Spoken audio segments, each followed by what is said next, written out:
नमस्कार, मैं हूं सुशील शर्मा और आप देख रहे हैं हमारा खास डिबेट शो मिलकर मांगेंगे जवाब। आज हम बात करेंगे राष्ट्रीय गीत वंदे मातरम पर मचे सियासी बवाल की। केंद्र के फैसले के बाद अब एमपी सरकार इसे तत्काल लागू करने जा रही है, लेकिन विवाद मदरसों को लेकर है। क्या मदरसों में भी वंदे मातरम गाया जाएगा? इस पर विपक्ष ने आपत्ति की है।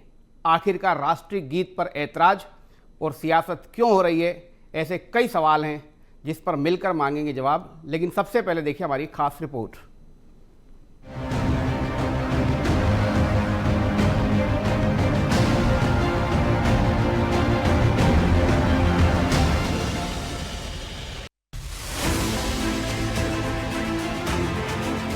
राष्ट्रीय गीत वंदे मातरम पर केंद्र सरकार के फैसले के बाद अब मध्य प्रदेश इसे जल्द लागू करेगा। इस बात का ऐलान खुद प्रदेश के मुखिया मुख्यमंत्री डॉक्टर मोहन यादव ने किया है। उन्होंने कहा कि भारत सरकार ने बहुत अच्छा निर्णय लिया है। मैं प्रधानमंत्री नरेंद्र मोदी को धन्यवाद करता हूं। अब पूरे देश के अंदर वंदे मातरम का गान होगा। उन्होंने कहा कि हमारी सरकार भी तत्काल इसे लागू करेगी। अच्छा निर्णय लिया है भारत सरकार के द्वारा। गृह मंत्रालय से आदेश भी निकल गए। मैं माननीय प्रधानमंत्री जी को, माननीय गृह मंत्री जी को, पूरी सरकार को बधाई देना चाहूँगा। वंदे मातरम की पुनर्प्रतिष्ठा करने के साथ उनने जो निर्णय लिया है कि पूरे देश के अंदर पूरा वंदे मातरम का गायन हर कार्यक्रम के साथ जनगण मन के पहले किया जाएगा, ये सच में वंदनीय निर्णय है। इस निर्णय के करने से आज़ादी के पूर्ववर्ती काल के तमाम स्वतंत्रता सेनानी, सभी बलिदानी, क्रांतिकारी, सबके लिए जिस मंत्र ने आज़ादी के संघर्ष की ताकत को बढ़ाया, उसकी पुनर्प्रतिष्ठा सच में प्रशंसनीय है। मेरी अपनी ओर से बधाई।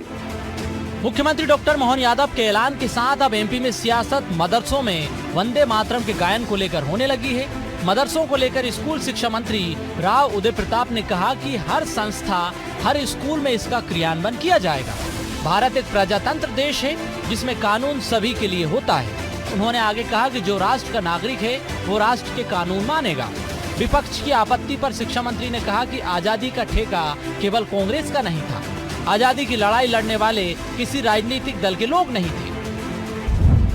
केंद्र सरकार ने वंदे मातरम गीत पर लिया फैसला। गृह मंत्रालय ने नए प्रोटोकॉल के तहत दिशा निर्देश किए जारी। सभी सरकारी कार्यक्रमों में राष्ट्रगान से पहले होगा राष्ट्रगीत। 3 मिनट 10 सेकंड में गाए जाने वाला 6 पैरा का गायन होगा अनिवार्य। राष्ट्रगान जनगण मन से पहले राष्ट्रगीत वंदे मातरम बजेगा। 1937 में कांग्रेस ने हटाए थे 6 छंद, सरकार ने हटाए 4 छंद को शामिल किया। विपक्ष को हटाए गए छंद को वापस जोड़ने पर ही आपत्ति है। कांग्रेस विधायक आरिफ मसूद ने मदरसों में वंदे मातरम को लेकर खुलकर आपत्ति दर्ज कराई है। उन्होंने कहा कि प्रजातांत्रिक देश में ही हमें आर्टिकल 25 मिला हुआ है। केंद्र के फैसले पर मुस्लिम पर्सनल लॉ बोर्ड भी अध्ययन कर रहा है। अध्ययन के बाद ही फैसला लेंगे। सम्मान को लेकर कोई झगड़ा नहीं है, सिर्फ कुछ लाइनों को लेकर झगड़ा है। ये हिंदुस्तान, भारत जो है हमारा एक फेडरल स्ट्रक्चर जो रहता है, प्रजातंत्र में हर कानून हर एक के लिए बंधनकारी है। जो राष्ट्र का नागरिक है वो राष्ट्र के कानून मानेगा। स्वाभाविक रूप से हर व्यक्ति के ऊपर, और इसे मानना भी चाहिए। मैं तो कह रहा हूँ कानून की आड़ क्यों लेना हमको, ये हमारे लिए गौरव का विषय है। ये कोई मतलब कानून के कारण मान्य हो तभी आप मान्य करोगे, इससे हटकर ये स्वाभाविक रूप से हमारे अंदर ये भाव होना चाहिए कि राष्ट्रवाद का भाव जब तक आपका, हम जिस देश में रह रहे हैं, हम जिस देश के नागरिक हैं, ये हमारे लिए गौरव का विषय है। प्रजातांत्रिक देश में ही आर्टिकल 25 मिला हुआ है। आपने कानून बना दिया, अभी हम लोग उस पर अध्ययन कर रहे हैं और पर्सनल लॉ बोर्ड भी उस पर गहन चर्चा कर रहा है। और दोनों के बाद जो भी निष्कर्ष होगा उसके बाद हम लोग अपना ऐलान करेंगे कि हम लोग किस दिशा में काम करें। डिसरिस्पेक्ट का झगड़ा भी नहीं है। झगड़ा केवल इतना है कि उसमें कुछ शब्द ऐसे हैं जिसको लेकर एक मजहबी हमारी आज़ादी पर कहीं ना कहीं अंकुश लगता दिखता है, जिसको लेकर पहले भी हमने ये कहा था कि हमको एतराज़ है। किस मामले में all India Muslim personal law board आगे आ रहा है, तो जब तक वो अपना निर्णय नहीं लेता तब तक दूसरे लोग कोई राय नहीं देता। वैसे तो वंदे मातरम गीत पर कोई विवाद और सियासत नहीं होना चाहिए, किसी को कोई एतराज भी नहीं होना चाहिए। लेकिन सियासतदान कहाँ मानते हैं, अपनी राजनीतिक रोटियां सेकने में कोई कसर नहीं छोड़ते हैं। बड़ी बात यह भी है कि इस पर अध्ययन और मंथन किस बात का, क्यों ना इस पर सबको एकमत होना चाहिए। इसी सवाल के साथ फैसला जनता के ऊपर छोड़ देते हैं। मनोज राठौर, BSTV भोपाल। वंदे मातरम हमारा राष्ट्रगीत है और न केवल इस गीत ने आज़ादी के पहले ऊर्जा भरी थी, क्रांतिकारियों ने इस गीत को गाते गाते ही अपना बलिदान कर दिया। इस राष्ट्रगीत के 150 वर्ष लिखे जाने के 150 वर्ष पूरे हो रहे हैं। इस अवसर पर केंद्र सरकार ने यह निर्णय लिया है कि सभी सरकारी आयोजनों में और सभी शैक्षणिक संस्थानों में वंदे मातरम राष्ट्रगीत का गायन अनिवार्य कर दिया है। सवाल यह है कि आखिर इस राष्ट्रगीत को लेकर अब विरोध क्यों हो रहा है। विरोध इस बात का हो रहा है कि इसके 6 छंद हैं, उसमें से 2 छंद पहले भी गाए जाते थे। सरकार ने सारे 6 छंद समय सीमा में गायन के लिए अनिवार्य कर दिया है। इसका खासकर ध्रुवीकरण की ओर भी इसकी ये पूरी दिशा जो एक ध्रुवीकरण की तरफ जा रही, सांप्रदायिक रूप भी ले रहा है। कुछ मजहबी धर्मगुरु की आपत्ति भी है कि इसके सारे छंदों का उपयोग नहीं किया जाना चाहिए। हम इसी पर जो है चर्चा करेंगे और जानने की कोशिश करेंगे कि आखिर इसकी क्या वजह है। हमारे साथ स्टूडियो में मौजूद हैं समाजवादी पार्टी के प्रवक्ता यश भारती जी। यश जी, आपका बहुत बहुत स्वागत है।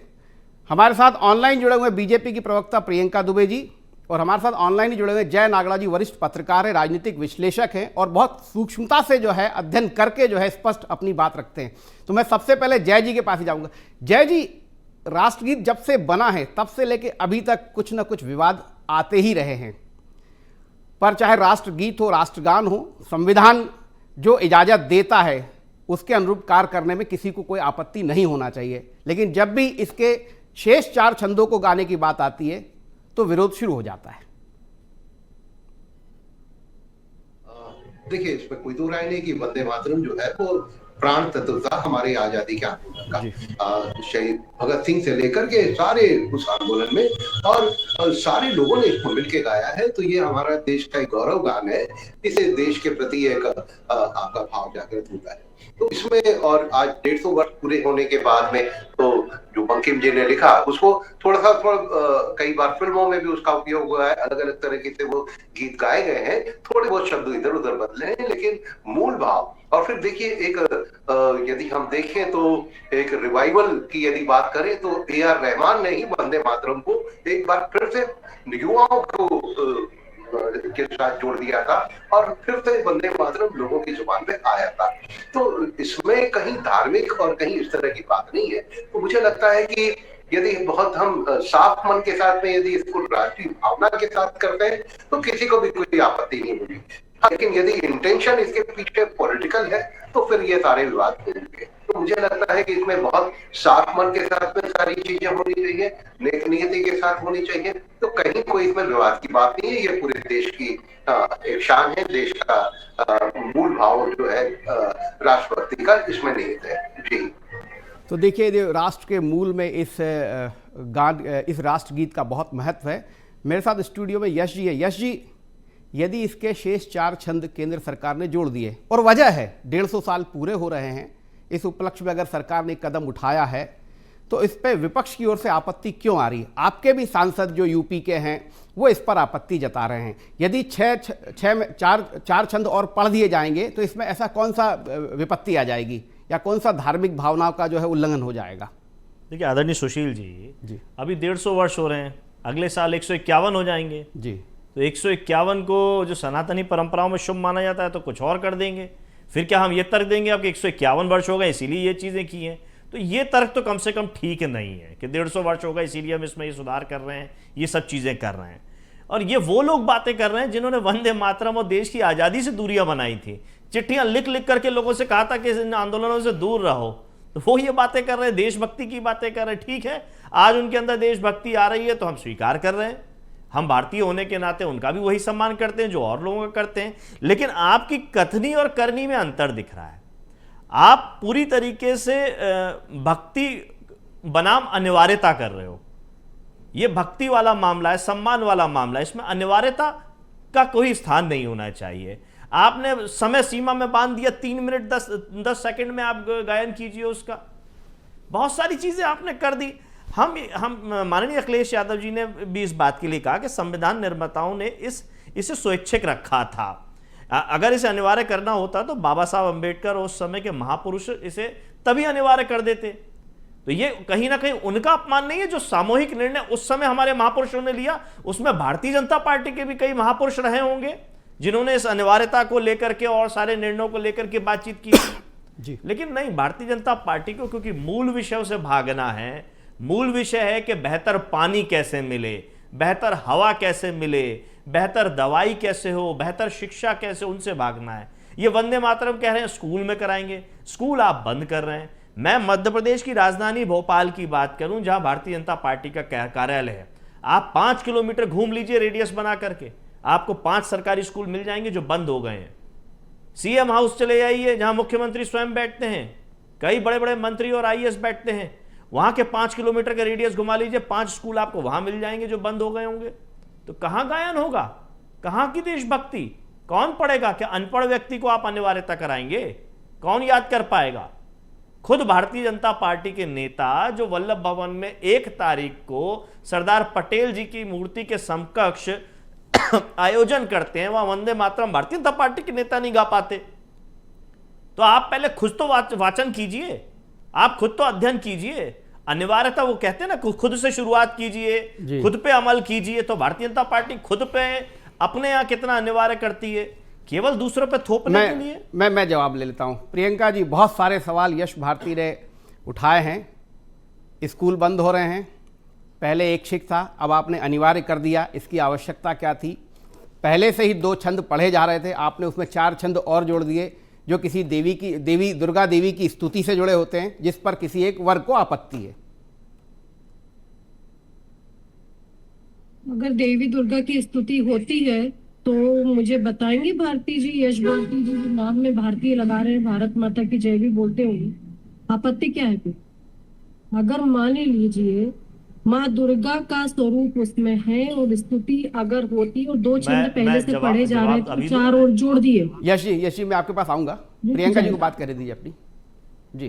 तो आपत्ति क्या? अब मेरे भाई ने बड़ी बड़ी बातें करी, यश जी ने, कि अंबेडकर जी ऐसा कर देते वैसा कर देते। तो मौलाना अली जौहर, जो आपकी एमवाय राजनीति चलती है ना, तो 1923 से इसका विरोध करना शुरू कर दिया था उन्होंने, जब वो कांग्रेस के अधिवेशन में गाया जा रहा था। 1923 में आप लोगों ने जिस पार्टी का समर्थन करने आप उतरते हैं, उन्होंने, एक तो वो पार्टी अंग्रेजों के द्वारा स्थापित की गई थी, तो इसलिए आजादी की लड़ाई में बहुत ज्यादा बातें आप लोग ना करें तो बेहतर है, क्योंकि वो हर भारतीय की लड़ाई थी, किसी पार्टी की लड़ाई नहीं थी। और खुद गांधी जी ने उस पार्टी को आजादी हो जाने के बाद खत्म करने की बात करी थी, जिससे उनसे भी दूरियां बना ली गई, ठीक है।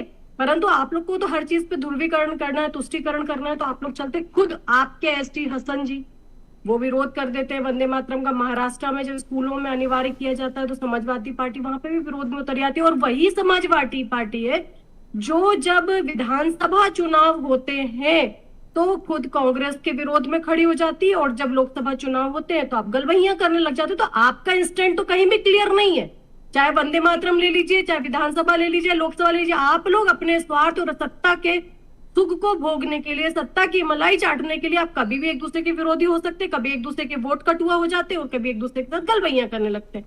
तो जनता समझती है कि कौन अपना समय और पक्ष को देखते हुए किस साइड किस करवट बैठेगा। फिर आप लोगों ने कहा कि माँ दुर्गा, तो दुर्गा जी की स्तुति से उसी को दिक्कत हो सकती है जो नारी में सम्मान करने में दिक्कत होती है। और आप लोगों के तो सम्मान की मैं बात ही नहीं करूंगी। डिंपल भाभी के खिलाफ जब इतना खराब स्टेटमेंट आता है तब आप लोगों के मुंह पे सांप सूंघ जाता है। जितना विरोध आप इस समय वंदे मातरम का कर रहे हो, ऐसा लग रहा है गंभीर विषय को मनोरंजन बना दिया इन्होंने। यश जी मैं आपके पास लौटूंगा, एक बार प्रियंका जी अपनी बात पूरी कर लें। प्रियंका जी मुद्दे पे ही रहे तो ज्यादा बेहतर रहेगा।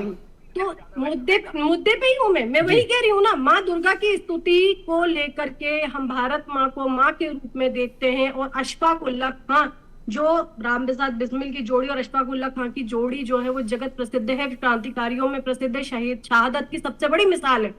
वो पूरे टाइम जेल में पूरा वंदे मातरम गुनगुनाते थे, गाते थे, और उन्होंने इसको क्रांतियों का, अगर हम कह सकते हैं स्वतंत्रता के आंदोलन में सबसे बड़ा गान इसको बताया।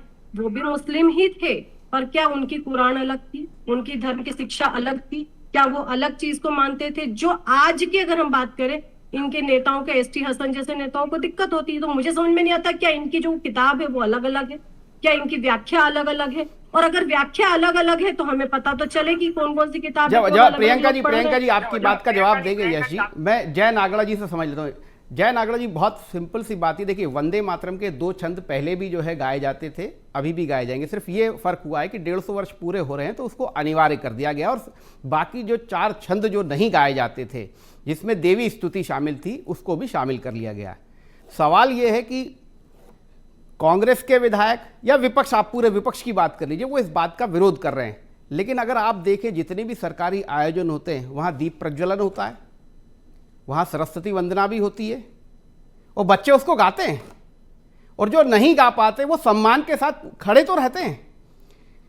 जब भी केंद्र सरकार, खासकर जो है भाजपा नीति सरकार कोई फैसला करती है, तो उसमें कहीं ना कहीं से जो है या तो भाजपा की मंशा ऐसी होती है या विपक्ष उस मंशा पर जो है सवाल खड़े कर देता है। जी, सम्मान तो निश्चित रूप से जिनको वंदे मातरम पूरा नहीं आता, बहुत सारे लोग सम्मान करना चाहिए, इसको लेकर के मैं कोई दो मत ही नहीं है। लेकिन बात यही है कि यदि आप इसको एक राजनीतिक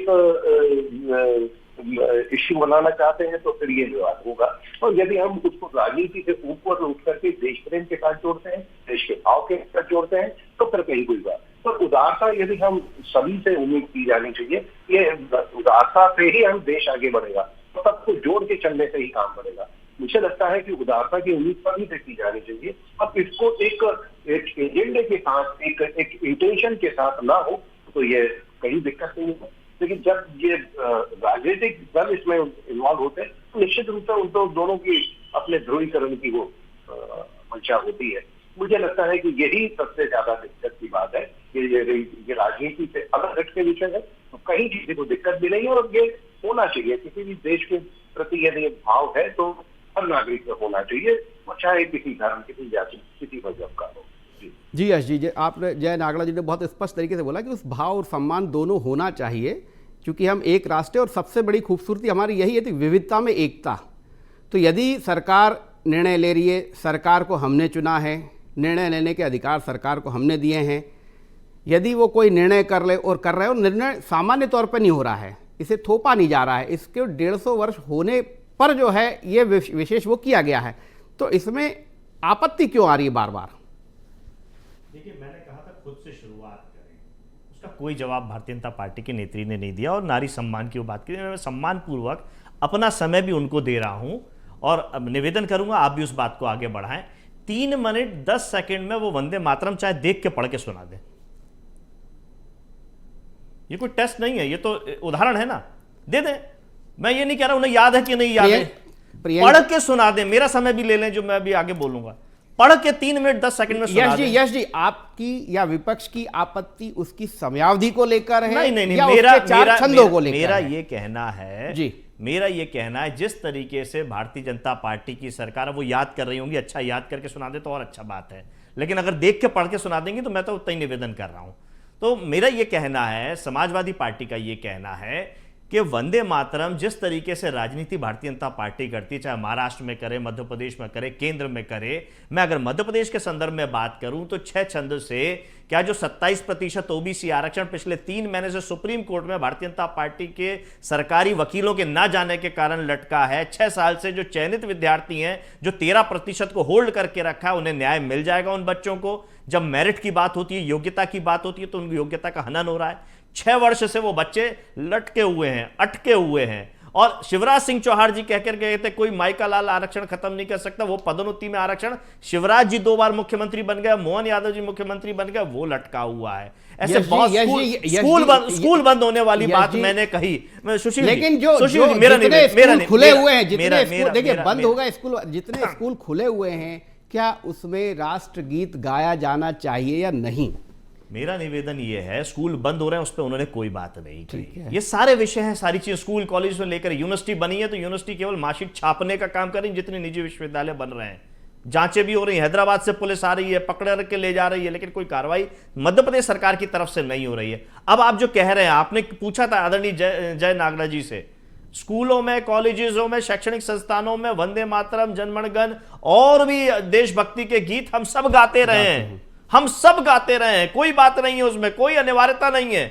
और जब कार्यक्रम होते थे 26 जनवरी, 15 अगस्त, एनुअल फंक्शन या कुछ और, उसमें भी हम देशभक्ति के कार्यक्रम करते थे, नाट्य होते थे, बहुत सारे कार्यक्रम होते थे। भारतीय जनता पार्टी के आने से ही सब कुछ नहीं हो रहा है। देशभक्ति हमारे अंदर है, अंतरात्मा में है, अगर वो जिंदा है। मतलब आपका विरोध इस बात को लेकर ज्यादा है कि अनिवार्यता नहीं होना चाहिए, ऐच्छिक जैसा पहले था। राजनीति, आप राजनीति क्यों कर रहे हैं? राजनीति 150 यश जी 150 साल पूरे होने पर यदि सरकार ने निर्णय लिया है। सुशील जी मैं एक निर्णय और बताता हूं जी। केंद्र की सरकार दिल्ली यूनिवर्सिटी में मनुस्मृति लेकर के आई कि बच्चों का मनुस्मृति पढ़ाएंगे। 3 दिन में वो निर्णय वापस ले लिया। मध्य प्रदेश सरकार में मोहन यादव जी के कैबिनेट मंत्री रहते हुए उन्होंने लागू करके रखा है। तो ये विरोधाभास तो भारतीय जनता पार्टी की सरकारों में है, कहां क्या करना है, क्या नहीं करना है। ऐसे यूजीसी वाले अभी जो नियम में है, सुप्रीम कोर्ट में मामला चल गया, मध्य प्रदेश सरकार लागू कर रही है। कौन से नंबर आगे बढ़ाने के लिए? ये जो आप कहना चाह रहे हो उसका मतलब ये कि जो भी निर्णय सरकार के वो राजनीति से प्रेरित है। प्रियंका जी, सीधी सी बात है, समाजवादी पार्टी के प्रवक्ता का यही कहना है कि आपका ये निर्णय भी राजनीति से प्रेरित है। जो वंदे मातरम पहले ही गाया जा रहा था ऐच्छिक रूप से, उसको आप अनिवार्य करके राजनीति कर रहे हैं। वो 3 मिनट 10 सेकंड में जरा गनवा दीजिए, हम भी सीख लें कैसे गाते हैं। एक मिनट यश जी, आप जरा सा, मैं 3 मिनट में 10 सेकंड में वंदे मातरम गाऊंगी नहीं गाऊंगी वो एक अलग विषय है। सब गाएंगे, अब तो आपने नियम बना परंतु दिया। आपने 3 शब्द, 1 मिनट यश जी, मैंने आपको अरे प्रियंका जी, उनका ये कहना है क्या 3 मिनट 10 सेकंड में वंदे मातरम पूरा गाया जा पाएगा? नहीं, ये उनकी आपत्ति इसको भी लेकर है, उसकी समय सीमा को लेकर। जी शर्मा जी, 3 मिनट 10 सेकंड में वंदे मातरम खत्म होगा नहीं होगा वो इतर विषय, परंतु मेरे भाई जन गण मन के 3 विषय, जो 3 शब्द वो ही गलत बोल गए। जन मन गण कर रहे हैं वो, इसका मतलब इनने तो अभी तक कभी राष्ट्रगान में पूरा सही नहीं गाया होगा। मैंने क्या बोला और उन्होंने क्या सुना? तो आपको वंदे मातरम से आपत्ति होना तो स्वाभाविक है, क्योंकि आप 3 शब्द ही उलट करके बोल रहे हैं, उनको आप सही नहीं बोल पाए। 52 सेकंड के आप 3 मिनट 10 सेकंड में वंदे मातरम नहीं गायन कर सकती। तो आपकी कितनी आप 3 मिनट 10 सेकंड में गायन नहीं कर सकती। आपका जन मन, मेरा सीधा सवाल है, आप 3 मिनट 10 सेकंड में गायन नहीं कर सकती। शब्द तो यही मैं गलत बोल रहा हूँ, मैं गलत आदमी हूँ, अच्छा आदमी नहीं हूँ, आप अच्छा बन जाइए। सरकार की आप पक्ष ले रही है, 3 मिनट 10 सेकंड में गायन कर दीजिए। मेरा विनम्र निवेदन है, माता जी, बहन जी, मेरा आपसे विनम्र निवेदन है, 3 मिनट 10 सेकंड में वंदे मातरम का गायन कर दीजिए। मैं क्या कह रही हूँ, आपने अपने 3 शब्द, मेरा माता जी, बहन जी, जो भी आप सम्मान शब्द समझती हो, 3 मिनट 10 सेकंड में सरकारी आदेश का पालन कर दीजिए। हमें भी सिखा दीजिए, दर्शकों को भी सिखा दीजिए कि आप 3 मिनट 10 सेकंड में गायन। प्रियंका जी, यश जी, मैं आप दोनों को रोकूंगा, मेरे पास समय कम है। यश जी, आप बता दीजिए कि कितनी देर में गाया जा सकता है। यदि आपने इस वंदे आपने गाया है उसको सही गा के बता दीजिए। मैं तो ये कहती हूँ 3 मिनट 10 सेकंड में मैं गाऊंगी नहीं गाऊंगी वो इतर विषय, जो 3 शब्द आपने गलत बोले। सजा है भाई, आप कैसी बातें कर रही हैं? चलिए मेरे पास समय, यश जी, प्रियंका जी, यश जी, मेरे पास समय की बहुत कमी है। मैं जय नागड़ा जी से आखिरी कमेंट लूंगा। जय जी, भोपाल में कांग्रेस के विधायक आरिफ मसूद ने यह कहा है कि इस पर निर्णय मुस्लिम पर्सनल लॉ बोर्ड लेगा, कि इस पे कितनी आपत्ति है और इस पर जो है क्या संविधान की मूल भावनाओं के अनुरूप है या नहीं। तो क्या इस तरीके से सरकार ने, देखिए वंदे मातरम को बोलने को लेकर किसी को कोई एतराज नहीं, सभी वंदे मातरम बोलना चाहते हैं और 2 छंदों को लेकर भी कोई आपत्ति नहीं है। आपत्ति बाद के 4 छंदों को लेकर है और ऐच्छिक और अनिवार्यता पर है। तो क्या मुस्लिम पर्सनल लॉ बोर्ड की तरफ जाना, उनका निर्णय, ये देश किस दिशा में ले जा रहे हैं ये लोग? जैसा मैंने कहा कि देश में हमको उदारता की जरूरत है और उदारता हर एक से अपेक्षित है। आजादी हमको इसीलिए मिली कि हमने बहुत उदार मन के साथ में, जैसा आपने कहा कि मेरी बहन ने, अशफाकुल्लाह खां और भगत सिंह, इन्होंने मिलकर के इस गीत को रचा है। और गीत और इस गीत की जो स्क्रिप्टिंग हुई है, जो लिखा गया है, जेल में बसंत आई थी और बसंत ऋतु को सॉरी मेरा रंग दे बसंती चोला, वो गीत वहां पे गाया गया था। और उसके पहले वो गीत भी मिलके लिखा गया। तो हमारे यहाँ वंदे मातरम और ये मिल के गाए हैं और इसने आजादी के आंदोलन में एक जोश भरा है। तो मुझे लगता है कि वो यदि इसका भाव रहता है, इस पे राजनीति नहीं हो, मुझे लगता है न ये राजनीति का विषय है, तो राजनीति से इसको ऊपर उठ करके देखा जाना चाहिए, कहीं कोई दिक्कत नहीं है। और ये देश के प्रति एक कृतज्ञता का भाव हर एक के मन में होना चाहिए और हर नागरिक के प्रति होना चाहिए। यश जी 20 सेकंड में बात कीजिए, मेरे पास बिल्कुल समय नहीं देखिए, है। मैं एक निर्णय को देख रहा था सुप्रीम कोर्ट के, जिसमें 1986 का मामला है, जिसमें राष्ट्रगान और राष्ट्रगीत के गाने के लिए मजबूर नहीं किया जा सकता। हाँ, उसके अपमान में सजा जरूर हो सकती है। तो अगर सुप्रीम कोर्ट ने ऐसे निर्णय लिए हैं तो ये फिर सुप्रीम कोर्ट में मामले को लटकाएंगे और न्यायालय की आड़ लेके चुप जाएंगे, जैसे ओबीसी आरक्षण। प्रियंका जी इस पर जवाब, प्रियंका जी आप जवाब हो गई, यश जी आपकी बात हो गई, प्रियंका जी आप बोलिए। सुप्रीम कोर्ट ने शाहबानो के लिए भी आदेश दिया था, आपातकाल के विरोध में भी जब आदेश। चलिए ये बहस तो लगातार जारी रहेगी। प्रियंका जी, यश जी, जय नागला जी, आप तीनों का बहुत बहुत धन्यवाद। लेकिन भारत की खूबसूरती, हमारे देश की खूबसूरती यही है, विविधता में एकता। हमारे कुछ ऐसे राष्ट्रीय प्रतीक चिन्ह हैं और हमारे ऐसे बहुत गीत हैं जिनको हमें सम्मान के साथ देखा जाना चाहिए और हम सब मिलकर सम्मान करें, यही देश अपेक्षा भी करता है। आज के लिए बस इतना ही। कल हम फिर मिलेंगे किसी नए मुद्दे के साथ, तब तक के लिए नमस्कार।